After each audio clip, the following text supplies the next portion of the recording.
के तपाईले कहिले सोच्नुभयो स्क्विड गेमको सिजन 3 पछि तपाईलाई पनि स्क्विड गेमको स्टोरी एन्ड भयो जस्तो लाग्यो होला,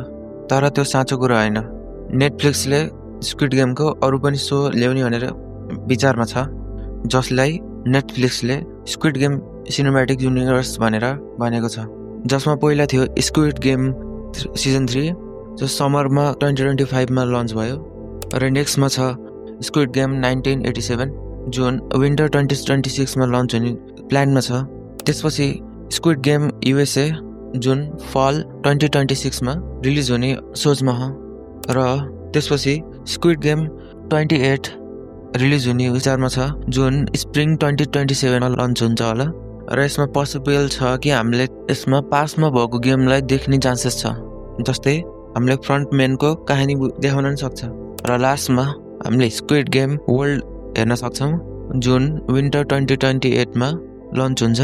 र तपाईले यसको बारे के सोच्नुहुन्छ भनेर मलाई कमेन्ट्समा भन्न सक्नुहुन्छ।